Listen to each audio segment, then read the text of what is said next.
ṣebí wọ́n ní. Mega Nine táyé ń wí. ṣebí wọ́n ní. Àyànfẹ́ Elédùmarè táyé ń sọ. ìwọ ta mú kúrò látinú ìra. Bọ́ sínú ọlá. Mega ló ṣọjọ́ ìbí òní o. Àwa bá ẹ yọ̀.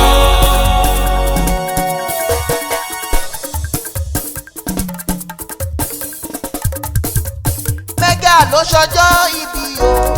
Ṣé ti gbọ́? A ti gbọ́, a ṣetán a fẹ́ bá yọ̀.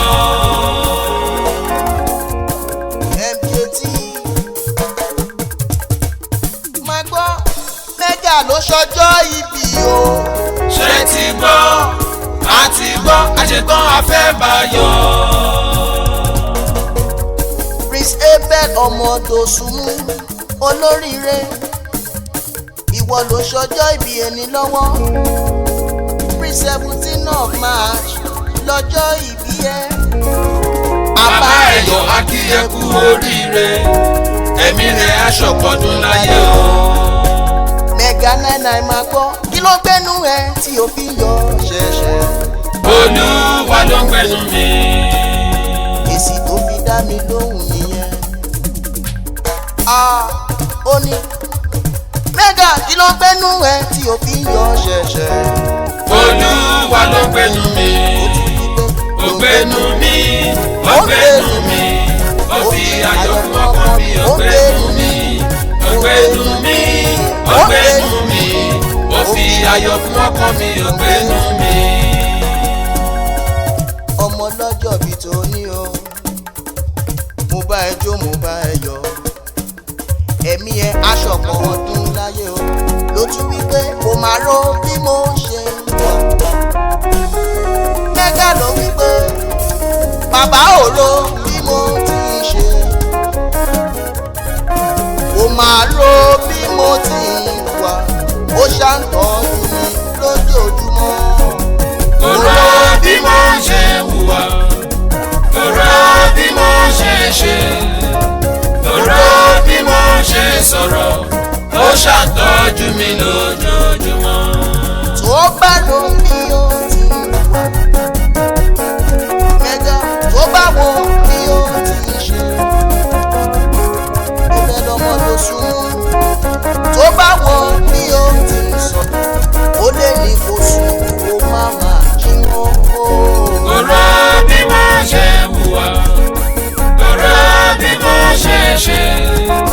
Kò rò bí mo ṣe sọ̀rọ̀. Ó ṣàtọ́jú mi lójoojúmọ́. Má yọ̀ má yọ̀jù, má jó má jòjù. Ọ̀mùtí ló gbàgbé ìṣẹ́ lọ́jọ́ sí. Ìwọ ló kọrin d'Amẹ́ríkà ó tún gbà fi ẹ̀yẹ wálé. Kí ló fẹ́ k'Ọlọ́run ṣe fún ẹ? Ìjì kan níjà kó dominú agbọ̀nù. Nítorí Mega Nine mo ṣe fẹ́ fún ní special number yìí. Ọ̀rọ̀ mi tọ́pẹ́. Ó yẹ kí n dúpẹ́. Ọ̀rọ̀ mi gbàjógbàjó. Ó yẹ kí n kọrin. Èní lọ́jọ́ ìbí mi. Lẹ́mi ò lè gbàgbé. Mo dúpẹ́ Olúwa èmi pẹ̀lú àwọn ẹbí mi. Mega Ká rántí ọjọ́ ìbí wa. Kó lè fọkàn wá sí pamọ́. ló ti wí. Ká rántí ọjọ́ ìbí wa. Kó lè fọkàn wá sí pamọ́. Bóyá máa gbọ́ happy birthday to you.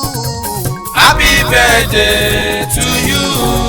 Gbọ́dún ọdún kan ni o, wàá dẹ̀ pẹ́ láyé o. Happy birthday to you. Wàá rí ṣe ọ̀nà àmàlà o, ọ̀nà rẹ̀ ò ní bí mọ́ o. Happy birthday to you. Queen Ayọ̀ Balógun ló ní kí n kí ẹ o. Happy birthday to you. Àkàndé Mr. Pamela ọ̀rẹ́ rẹ̀ ní kí ẹ dáadáa o. Happy birthday to you. Èèyàn bíi Olúwolúgbà ló ní kí n kí ẹ o. Happy birthday to you. Èèyàn bíi OBJ ló ní kí n kí ẹ o. Happy birthday to you. Bóyá mo ní mẹ́ńtọ̀ mi gangan akitẹ́ Olúmiwá Àlùbọ̀. Happy birthday to you.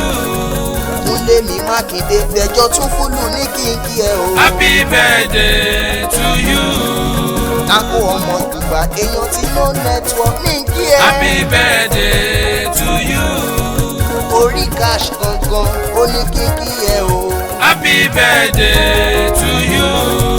Olúwa gbóhùn mi èèyàn tààrọ lé ní kí ẹ. Happy birthday to you. Èmi máa jẹ̀mú tuntun ẹ̀jẹ̀ tí mò ń kí ẹ dáadáa. Happy birthday to you.